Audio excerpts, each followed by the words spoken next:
Well, this is Truth in Media. I'm Ben Swann, and on today's show, we're taking a look at a very controversial bill just signed last week that kills medical exemptions that can be given for vaccines in the state of California. Now, this is a huge issue because it means that children, who are some of the most vulnerable to receiving vaccines, can no longer be protected by their doctor. This issue is one that has been almost completely ignored by mainstream media. You're probably not surprised to hear that. Despite hundreds of parents actually shutting down the state capitol in California last week. It was an incredible scene. Look at this. Yes on education for all. Veto the bill. No segregation. You know, they started with the personal and the religious, and then they just moved on to the medical, and then the homeschool will be next. The adults will be next. This is human rights. We will not comply. This is human rights. So what exactly does this new law do to the rights of parents? How does it affect the relationship between the doctor and patient? How many children are actually even injured by vaccines? Because it does absolutely happen. Today, we're going to break down exactly what is in this California bill, why it is the most regressive, not just in the country, but in the world. And we're also talking with Robert F. Kennedy Jr., who was in California last week. We have all of the members who voted for this, and none of them can answer the question. Where is all the autoimmune diseases coming from? Well, 12.8% of American children prior to 1989 had a chronic disease. After 89, it's 54%. The allergic diseases, like peanut allergies, food allergies, asthma, eczema, anaphylaxis, again, they exploded in the vaccine generation. We're going to tell you what is next for that state. So much to get to today on Truth in Media.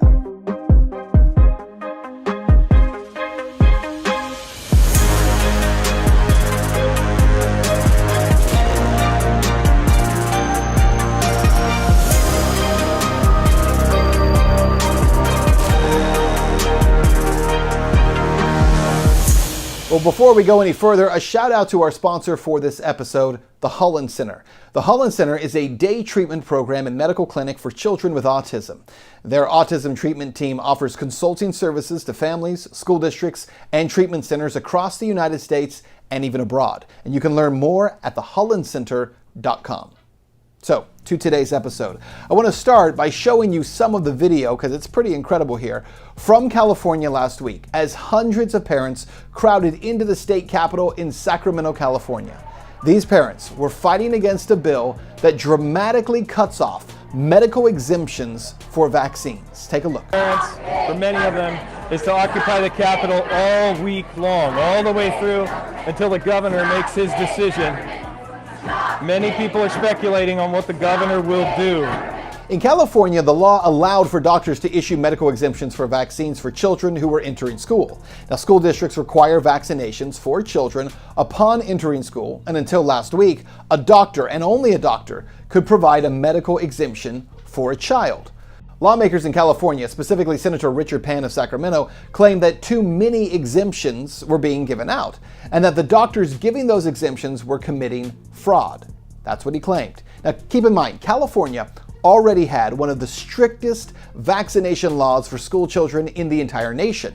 But now the Senate Bill 276 has eliminated almost all vaccine medical exemptions, allegedly again to crack down on fraud. But here's what's so important here. Under this bill, it is now state bureaucrats, not physicians, who would be in charge of deciding whether children may receive medical exemptions and thus whether they can attend school.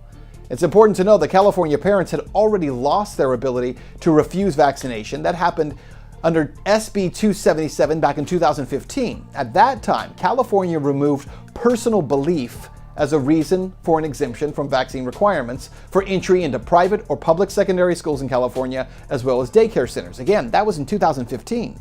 Well, since then, it has been solely within a doctor's discretion to grant a medical exemption based on past adverse reactions to vaccines and family history. But now, this new law, SB 276, it has removed the doctor's ability to grant even medical exemptions.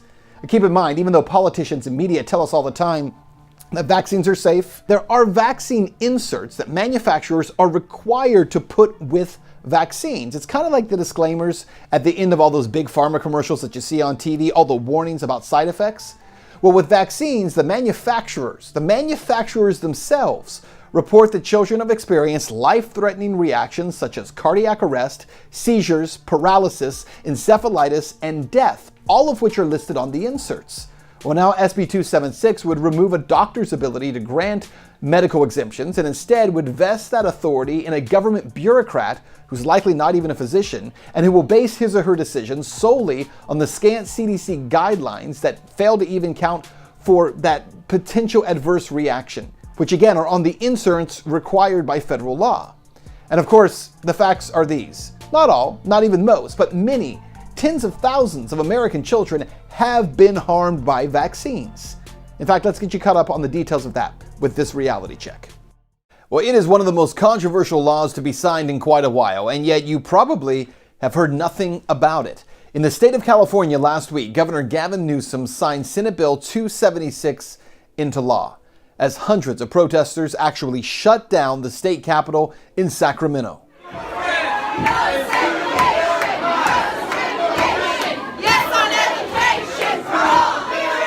If this were just about any other issue, media would have been all over it. But this issue is about vaccine freedom, and so, not a word. So what exactly happened in Sacramento? Why did the governor promise to be careful not to stomp on the rights of parents and their relationship with doctors, and then suddenly change his mind? And what will this bill actually do to families? Let's give it a reality check.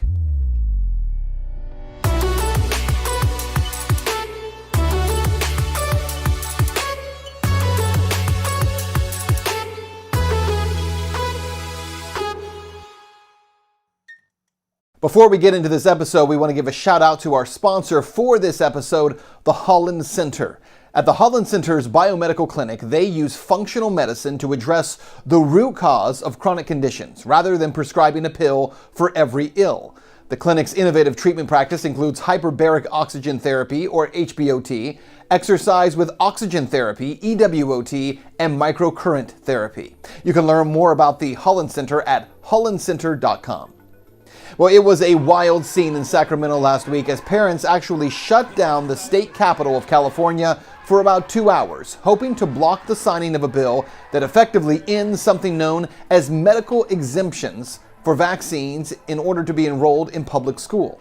So here's what the bill states, quote, Senate Bill 276 requires public health officials to review exemptions at any school found to have an immunization rate of less than 95%. The new law also mandates a public health review of any doctors who grant more than 5 medical exemptions in a calendar year. The state is now authorized to revoke any exemptions it deems fraudulent or medically inaccurate. So the question is, what is the problem with that? Well, first, this bill essentially ends medical exemptions for vaccines in the state of California by putting up a huge wall between families and doctors. But it actually goes further than that. It actually allows bureaucrats to decide which children receive vaccine exemptions, and it punishes doctors who attempt to write exemptions for California families. Now, back in June, Governor Gavin Newsom expressed some concern that SB 276 would create an immunization bureaucracy that could interfere with doctor-patient relationships. Because of that, the focus of the bill became punishing doctors who write 5 or more exemptions and schools with lower immunization rates instead of a statewide review. But essentially, what the state of California has now done is to effectively end all medical exemptions. I'm here today to protest this bill. My son has a medical exemption that won't be valid if this bill passes. He won't be allowed to go to school. And I am the only thing standing between this bill and my son. According to the group Physicians for Informed Consent, the medical exemption in California is effectively dead, effective January 1, 2021. The new government database is essentially a tool to discourage physicians from writing new MEs. Indeed, it is unlikely that physicians will write many new MEs moving forward, because if the CDPH revokes 5 of that physician's MEs in any calendar year, the physician is automatically referred to the medical board for investigation, end quote. Now, the governor's office says this legislation provides new tools to better protect public health, and it does so in a way that ensures parents, doctors, and public health officials and school administrators all know the rules, quote, moving forward. And that is the primary focus, not only of these bills, but of media coverage. The way they always frame any discussion about vaccines is exactly like this. Vaccines mean better public health and a safer world for the kids who receive them. But is that true? I have reported extensively on this issue for years, and the fact is this: tens of millions of people who receive vaccines are not harmed by them. However, it is absolutely not true that all vaccines are safe for all people in all quantities. That is an absolutely provable fact. In fact, over the past 30 years, U.S. taxpayers have paid out over $4 billion to the families of children who have been injured by vaccines. That's not some loose statistic. I'm talking about the Vaccine Injury Compensation Fund, which was established by the U.S. Congress in 1986. It was part of the National Childhood Vaccine Injury Act. And this is a very important point, because this fund was set up at the time to recognize that vaccines can and do, in some cases, cause harm to children. 40 years ago, Congress could admit that, but today, with all the pressure created by big pharmaceutical companies, Congress, and big tech companies, everyone acts like that's crazy talk. Vaccines have never hurt anyone, they say, and yet over $4 billion in claims have been paid out. And those are just the claims that are accepted. Reality check here. If all vaccines are safe, as the media tells you, and as Congress and Big Pharma tell you, then why does this vaccine court exist in the first place? According to numbers from the Department of Health and Human Services, or HHS, since 1988, over 20,000 petitions have been filed with the Vaccine Injury Compensation Program, or the VICP. More than 17,000 had been adjudicated, and nearly 6,500 of those were determined to be compensable. Another 11,000, though, were dismissed. Again, over the life of this program, which is just over 40 years old, the total compensation paid by HHS to families of vaccine-injured children is $4 billion. That averages to $1 billion every 10 years. Many advocates and activists say the only reason that number is not much higher is because vaccine court won't consider many actual injuries. I spoke with Mark Blaxell, the chairman of Health Choice, and he says what California has just done may end up being a blueprint for state legislatures across the nation. Development. It is the most restrictive exemption, regulation, or mandate situation in the world, let alone the country. And now, who knows where this medical exemption restriction is going next, but it very well may spread. So what you need to know is that California was already one of just 3 states in the country, along with West Virginia and Mississippi, that do not permit vaccine exemptions for religious or philosophical reasons. And now they have essentially removed even medical exemptions, meaning that if you live in California, your child will be forced to receive vaccinations before attending school in that state. So is there any way around this? Well, you also need to know about these 3 women. They were photographed standing on chairs in the state capitol: Tara Thornton, Denise Aguilar, and Heidi Munoz Gleisner. Because days after that bill was signed, they filed referenda to overturn these bills. They have filed a statewide referendum with the state attorney general in order to place the issue on the statewide ballot, turning it over to voters. To qualify for the 2020 ballot, they need that referendum to get 623,000 valid signatures from registered voters within 90 days of the law being enacted. If they can get those signatures, this issue could go to voters, and that could be the route to restoring some of these rights of parents and doctors in the state. That's Reality Check. Let's talk about it on social media while we still can. So coming back to the issue of what California has now done, now remember that this law was passed under the claim that there is widespread fraud in the state of California for these medical exemptions. And that, of course, is simply not true. The problem being solved here is actually a non-existent problem. Consider the fact that over 99% of kindergartners in the state of California do not have medical exemptions. 99%. No, this law is about absolute compliance with vaccines regardless of a child's health. I want to bring in now Robert F. Kennedy Jr. He has been an outspoken advocate on this issue for years now. And before we speak with Robert, I want to mention to you our sponsor again for this segment, the Holland Center. The Holland Center's desire is for every child with autism to have an opportunity to reach their greatest potential in a loving atmosphere. The founder's goal is to have families feel the team's compassion and depth of understanding that will allow for the peace of mind that their child is in the best hands. To learn more, you can visit thehollandcenter.com. Well, Robert, Thank you so much for joining us. Let me ask you a little bit about what just happened in California.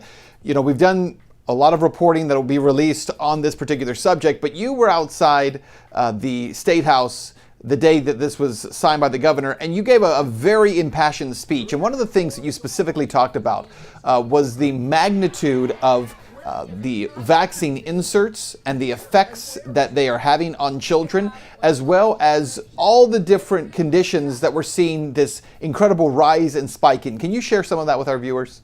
Yeah, the vaccine schedule really changed in 1989.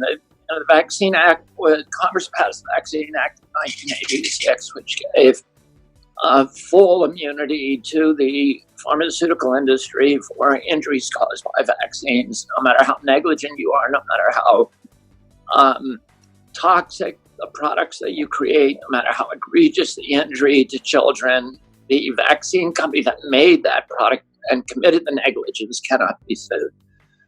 There's really no incentive for them to make vaccines safer. But it was a tremendous boom to the industry because suddenly you have a product that has very high margins, that is going to, that has no marketing or advertising costs since it's mandated to 78 million children. And there's no liability. And there's also, many people don't realize there are also that vaccine companies alone, among all medications, are exempt from safety testing. So every other drug is subject prior to licensing to randomized placebo-controlled trials. And there's not a single one of the 72 vaccines that is now mandated for our children that have ever been tested against a placebo. So nobody knows the risk profile for these products. Nobody can tell you with a scientific certainty whether any of those products are causing more harms than they are avoiding. And now you have the California legislature that's saying, we're going to take these products, which have been non-tested, and we're going to mandate them for children, even children. And by the way, these 4 products are made by the same companies that brought us the opioid epidemic. Those 4 companies are serial felons. They have Merck, Pfizer, Sanofi, and GSK. Over the past 10 years have paid $35 billion in penalties and damages for defrauding regulators, for falsifying science, for lying to doctors on all their other medical products. So it's it requires a cognitive dissonance for us to believe that they're not doing the same thing with vaccines, when vaccines the only product they have that they can never get caught because there are no private attorneys out there that can sue them. Oh, now the California legislature has said we are going to not only abolish religious and philosophical exemptions, mandate this for every children, but we are going to even effectively abolish medical exemptions. So there are 4,000 children in the state whose doctors have told them, you have a unique vulnerability that makes it dangerous for you to take a vaccination. It could kill you if you ever have another vaccine again, or it could permanently disable you. The California legislature, dominated by Democrats, on a party line vote, said that we are going to go after those 4,000 children and we're going to force them to vaccinate, even though their doctors who have examined their medical records, know the child, know the family, has told that child, you cannot be vaccinated. And we, the legislature, are going to force them to vaccinate anyway. Mm-hmm. Meanwhile, we have these measles outbreaks, which have become a kind of pornography for the media. Epidemic porn, where they're, because people, of course, respond to fear. Yes. And it's an irrational fear. But the fear is that unvaccinated people are going to give you measles. The problem is that the data indicate that the measles outbreak are not originating in unvaccinated populations. They're originating in fully vaccinated populations. And what is that data? What are those data? Those data First of all, we know that the Merck's MMR vaccine, which has the monopoly in the United States, wanes. So after 7 years, 10% of people no longer have immunity. And after 20 years, it could be 33%. We know there are millions of people, adults, who are walking around California who have no immunity because the vaccine is defective. When Merck first marketed this vaccine in 1963, they said the vaccine is 100% effective and that it will eradicate measles by 1967. Even if we only have 55% coverage, so 55% of children use this vaccine, the disease will disappear. By 1967, of course it didn't. So then they said, well, we need more coverage. We need 78% coverage. And then they said 95%, and then 98%, and now 99%. The problem is it's not a coverage problem. It's a waning problem. You cannot get herd immunity from a vaccine that wanes. And this vaccine very, very badly wanes. So in California this year, the measles epidemic that we had, the measles outbreak that we had in California this year, 79% of the people with measles were adults. That means they were individuals who were fully vaccinated, but it waned. So you have this reservoir of millions of adults walking around who are essentially unvaccinated. Why are we targeting the 4,000 children who have medical problems with vaccines? Why aren't we targeting the entity that is really at fault for the measles outbreak, which is the Merck Corporation, which lied to us about the efficacy of its vaccines? And that's the issue. And in 1989, we dramatically changed the vaccine schedule.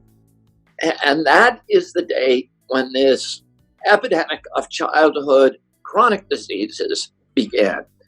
So the autoimmune diseases like juvenile diabetes, lupus, rheumatoid arthritis, neurodevelopmental diseases like ADD, ADHD, speech delay, language delay, tics, Tourette's syndrome, narcolepsy, ASD, autism. The levels of those diseases prior to 89 were, 12.8% of American children prior to 1989 had chronic disease. After 89, it's 54%. The allergic diseases like peanut allergies, food allergies, asthma, eczema, anaphylaxis, again, they exploded in the vaccine generation. And if you look, there's about 300 diseases now that are epidemic in those categories. And I would also add SIDS, which was basically unheard of before the vaccines, and not even a registered reportable illness prior to the vaccines. So those diseases have become chronic since 89. And if you look at the vaccine inserts, right, all of those injuries, those 300 diseases are all listed on the vaccine inserts as byproducts of vaccines, side effects of vaccines. And the companies are not allowed to put the names of those injuries onto their vaccine insert unless there's good reason to believe that the vaccines are causing those injuries. So there's two places where all of those injuries are listed. One is on the list of all the diseases that are now epidemic, that became epidemic after 1989. And the other is on the inserts, manufactured inserts for the 72 vaccines that are now mandated for American children. When we look at what just happened in California, this is not, it's by far goes further than any other state, maybe any other place in the world right now in terms of this removal of medical exemptions and it seems like forced compliance. But it's not the only state that's looking at doing this right now, correct? There are other states that seem to be getting ready to follow suit. Is that what we're looking at? So New York has abolished, at the same timeline, abolished religious exemption, abolished philosophical exemption, and abolished the medical exemptions. We don't have effectively don't have medical exemptions in New York either. We have the same rules in California. And the industry wanted to capture those states because they're the most influential. And of course, they're now pushing this in every other state. Asking them to follow suit with California and New York in getting rid of medical exemptions. They're actively going after Florida, Maryland, Connecticut, all over the country right now. The same kind of bills are being offered. There's 101 bills currently being considered in various legislatures across the country to strip Americans of their rights to avoid this medical intervention with an untested, zero liability medical product. I'm sorry, I started to speak and I missed what you said. How many bills are there? 51 bills right now by our count. Wow. Are there any bills that you have seen, because a couple questions about this too, about mandatory vaccination of adults in some of these states? Are you seeing that propping up as well? Are there bills being created for mandatory vaccination of adults? I'm not aware of any bills at this moment, but that certainly is the announced and open objective of the industry. They're very, very open that that's what they want. They want mandates for adults as well. So adults would be required under this ideology. Robert, as we look at what's been happening with this particular subject, and I think it's so important, as you've pointed out, vaccine makers with those inserts must themselves, under federal law, admit to harm that can and has been caused by vaccines.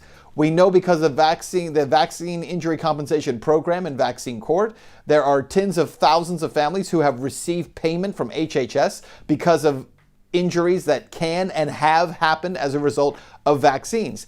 And yet when we see this issue come up in media, it is treated as if, and among media and politicians, as if there is absolutely zero danger associated with vaccines. How do those two things coexist in a society when you have so much evidence that some people are and have been injured by vaccines?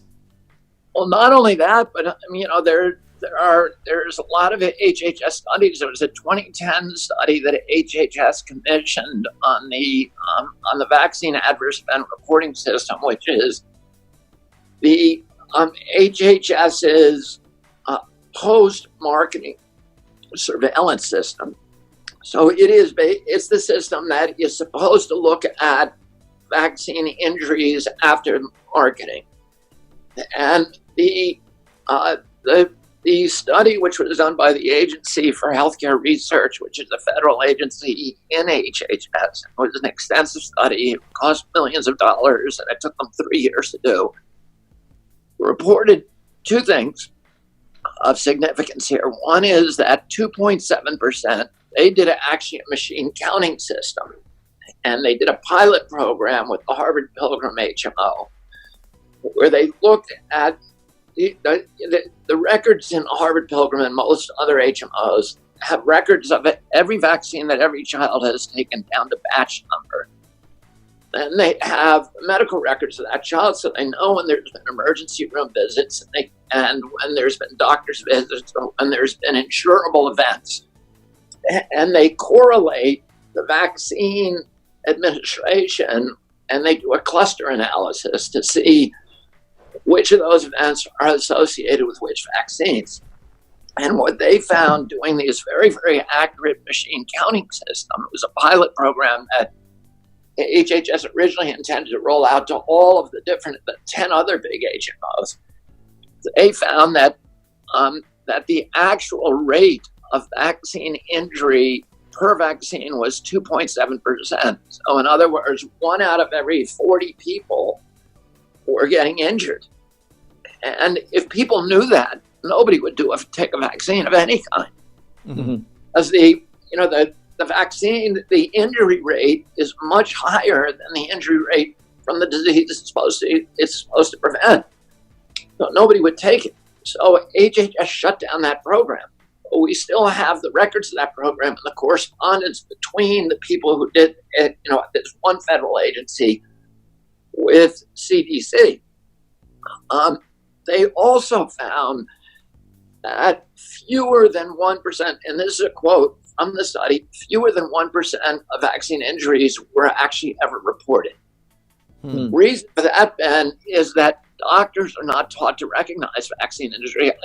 I actually did a debate with the chief pediatrician at Kaiser Permanente yesterday, and it's going to be aired on Sunday on Spectrum TV.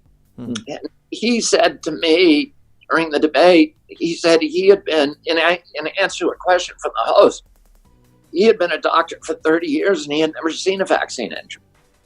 So these doctors don't know to report vaccine injury. If you get your child vaccinated, come in and he goes into seizure in the next 4 or 5 days, and you bring them back to the doctor, 9 out of 10 doctors will say, "No, that's not vaccine related. That just happens at this age."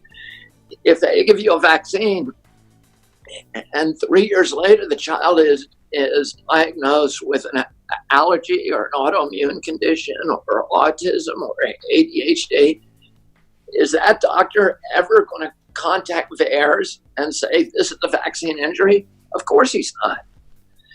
And so he has an incentive not to report vaccine injury. He's not taught to recognize them. And he's also being told by CDC and HHS, this whole epidemic of arthritis, diabetes, autoimmune disease, etc., has nothing to do with vaccines. Oh, he's not recognizing those things as a vaccine injury. And of course, they never report them. Yeah. Moving forward, and obviously what's happened in California has shocked many people who are living in that state.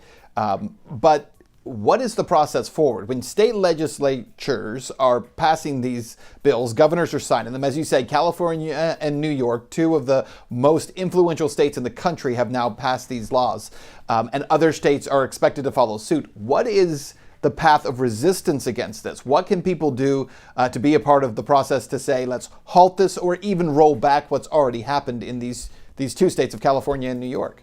That's the magic question, as you know. I mean, you're a unique individual, Ben, because you're one of the few journalists that has said, I am not going to cover this issue. And, you sacrifice your career because of that choice. You had a very promising career at the networks. You could have been doing anything you wanted, and you made a very, very courageous choice, which is, I'm not going to compromise my conscience in order to advance my career. But Anderson Cooper is sponsored by Pfizer. Aaron Burnett is sponsored by Pfizer. NBC Nightly News is now sponsored by Merck. And those companies are not only buying advertising on those networks, but they're dictating content. Yep. And they have shut down the dialogue. The pharmaceutical industry spends $9.6 billion a year on advertising, $25 billion on direct to, on different forms of promoting their drugs, and $9.6 billion just on advertising in the media. And that money is buying content, and it's bought them censorship across the media. Yeah. Now they've also controlled the social media. Google is now, in a partnership with GlaxoSmithKline. They're making vaccines together, and they've shut down all dialogue on vaccines on, most of the social network. All Facebook, Pinterest, MailChimp, etc., have all announced public policies that they are going to censor what they call vaccine misinformation. That's a euphemism. It's really just criticism of pharmaceutical products. They're also shutting down, naturopathic medicines and integrative medicines and any discussion that affects the bottom line of the pharmaceutical industry. And so we're part of the resistance, and we need to figure out ways to communicate with the broader public and to circumvent all of these traditional modes of communication. Because those vehicles are now lying to the public. They have become bullhorns and propaganda vessels for the pharmaceutical industry, and they can no longer be trusted. That's right. It's Absolutely. sad. It's very, very sad for our country. And, these are it's strange to me because people like Anderson Cooper, are angry at Donald Trump for going after the media. And I don't agree. I think Donald Trump has been a catastrophe as president, but I don't think the media has a plank to stand on, because they are lying. They are, they have become sock puppets for these big corporations that they're lying to the American public. They will not allow this debate to take place on the public airwaves, the publicly owned airwaves. And it's, that is outrageous. It's outrageous that can happen in a democracy. Now, democracy relies on the free flow of information. And, the idea that we can start censoring information, that the role of the media is our gatekeepers to make sure that the American public is not exposed to dangerous information, that is not the role of the media. The role of the media is to convey the information and, and let us develop the mechanisms for dealing with unpleasant facts, but not to hide those facts from the public.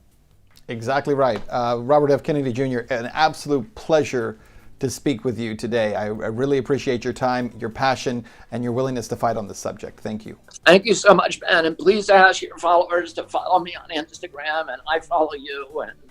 And please keep doing what you're doing. Well, keep in mind, if you go to truthinmedia.com, you can see this report as well as additional information on this subject and other stories we've done in the past. Also, while you're there, please check out and support our sponsors. And if you're watching on Facebook, join our Ben Swann Reality Check Facebook group. If you're part of that group, you will see notifications of each new episode as it comes out, and you can join us for watch parties as these episodes are released. Again, that's Ben Swann Reality Check on Facebook. Lastly, again, be sure to support our sponsors. They are the ones who are supporting the show so that we can continue to restore truth in media. I'm Ben Swann, and I'll see you next week.